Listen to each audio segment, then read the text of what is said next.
बोलिए श्रीमन्नारायण भगवान की जय हो। गुरुदेव भगवान की जय हो। ओम श्री गणेशाय नमः। एकादशी माता की शुभकामना सभी को।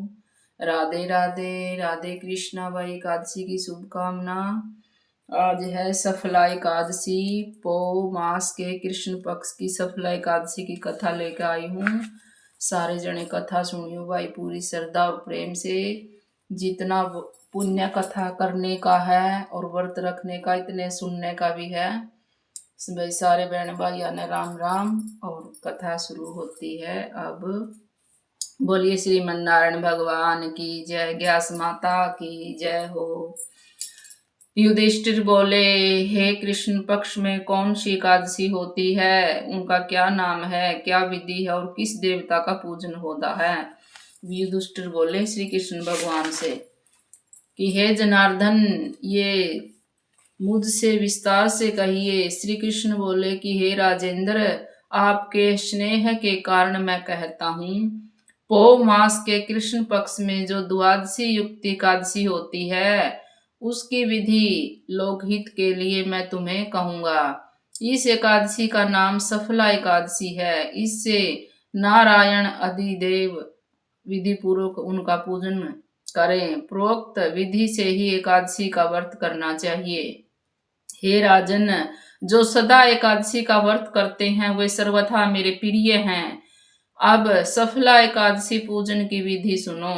व्रत के दिन अच्छे ऋतु फलों में मेरा पूजन करे। स्वस्थ नारियल का फल, बिजोर, जम्बीरी, अनार, सुपारी, लौंग और अनेक प्रकार के आम के फल धूप से विधि पूर्वक भगवान का पूजन करे। सफला में दीप दान के विशेष उत्तम रहा है। रात्रि में विधि पूर्वक दीप दान करना चाहिए। जब तक नेत्र खुले रहें तब तक एकाग्रचित्त में रात्रि में जो जागरण करे उसे पुण्य का फल प्राप्त होता है।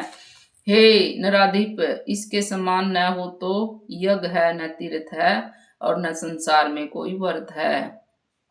5000 वर्ष तपस्या करने से जो फल मिलता है वह सफला एकादशी के व्रत करने से मिलता है। राजशार्दूल, अब सुनो। यदि ये सामग्री ना हो तो श्रद्धा से भाव से अर्पित कर दे कि मैं भगवान को फूल अर्पित कर रही हूँ, मैं भगवान को फल अर्पित कर रही हूँ। धूप दीप भाव से भगवान को प्रकट कर दे तो भाव से ही भगवान प्रसन्न हो जाते हैं। भाव सबसे बड़ा है। यदि भाव ना हो और व्यर्थ में चीजें रख रहे उसका कोई फायदा नहीं। भाव अच्छा होना चाहिए, श्रद्धा अच्छी होनी चाहिए भगवान के चरणों में। तो मैंने भी भाव से सब कुछ समर्पित कर दिया है। और तुलसी की पतली सी लकड़ी में रुई लपेट कर ज्योत जगा दे भगवान की। और सबसे ज्यादा यज्ञ से बड़ा पुण्य होता है जो मैंने आज दीपक में जला रखी है। जो पतली सी लकड़ी है वो है बिल्कुल पतली सी सीख वर्गी, वो रुई में लपेट कर तुलसी की और ज्योत जगा रखी भगवान की। इसे भगवान बहुत प्रसन्न हुए हैं। यज्ञ के समान पुण्य मिला है। अब सुनो। महासमति राजा की चंपावती नामक की एक प्रसिद्ध पुरी थी। राजा के 4 पुत्र थे। उनमें लुपंक नामक का एक बड़ा पापी था। वह परस्त्रीगामी, जुआरी और वेश्यागामी था। राजा ने पुत्र को ऐसी दशा में देखकर राज्य से निकाल दिया। तब लुपंक मन में सोचने लगा कि पिता और बंधुओं ने मुझको त्याग दिया है, अब मुझको क्या करना चाहिए। इस प्रकार चिंता करते हुए उसने विचार किया कि मैं दिन में वन में चला जाऊंगा, फिर रात को वन से आकर पुरी में रहूंगा। यह विचार करके वह नगर को छोड़कर सघन वन में चला गया।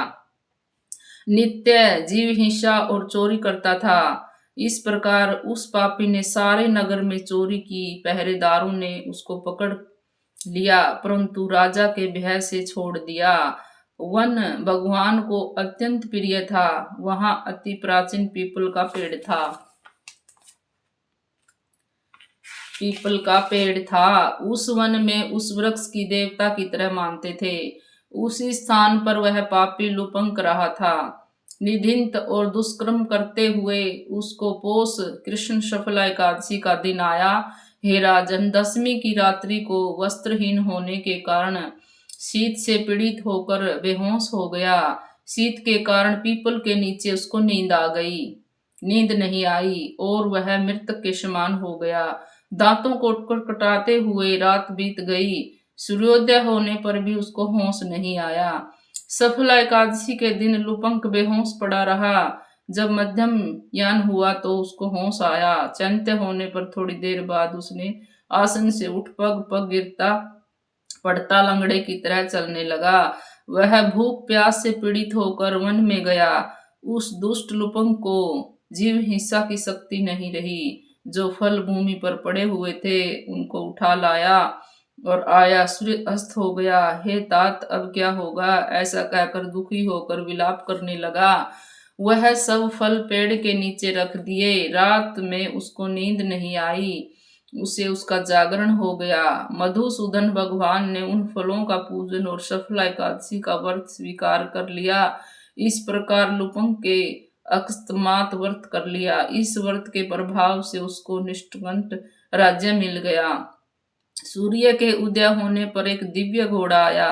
दिव्य वस्तुओं से युक्त एक घोड़ा लुपंक के पास खड़ा हो गया। उसी समय आकाशवाणी हुई कि हे राजपुत्र, वसुदेव की कृपा से जो सफला प्रभाव से निष्कंठ राज्य को ग्रहण करो, पिता के पास जाकर निष्कंठ राज्य का उपभोग करो। बहुत अच्छा कहकर उसने स्वीकार कर लिया और दिव्य रूप हो गया। कृष्ण भगवान में परम भक्ति हो गई। सुंदर आभूषणों को धारण करके पिता को नमस्कार करके घर में रहने लगा।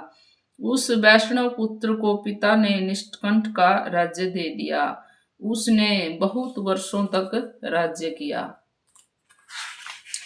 एकादशी के दिन यह भगवान की भक्ति में लीन रहने लगा। वृद्धावस्था प्राप्त होने पर पुत्र को राजगद्दी देकर मन को स्थिर करके विष्णु की भक्ति में तत्पर होकर वन को चला गया। इस प्रकार से जो सफला एकादशी का व्रत करते हैं या सफला के महात्म को सुनते हैं, वे इस लोक में यश लेकर निसंदेह मोक्ष को प्राप्त होते हैं। बोलिए श्रीमन नारायण भगवान की जय। इस दिन नारियल, नींबू, अनार, सुपारी आदि अर्पण करके नारायण भगवान की पूजा करनी चाहिए। इस दिन तिल और गुड़ का सागार लेना चाहिए। भी मैंने भी तिल और गुड़ लिए हैं, तो तिल और गुड़ का बहुत महत्व है। तिल और गुड़ खाएं इस एकादशी ने तो अच्छा फल मिलेगा। और तिल गुड़ हो सके तो श्रद्धा से प्रसाद के रूप में बांट दें। बोलिए एकादशी माता की। श्रीमन नारायण चरणौ शरणं प्रपद्ये, श्रीमते नारायणाय नमः। बोलिए राधे कृष्ण भगवान की जय, श्रीमन नारायण भगवान की जय, गुरुदेव भगवान की, मेरे कृष्ण कन्हैया की, मेरी किशोरी जी की जय हो। हर हर हर महादेव की। आओ भाई आरती करें।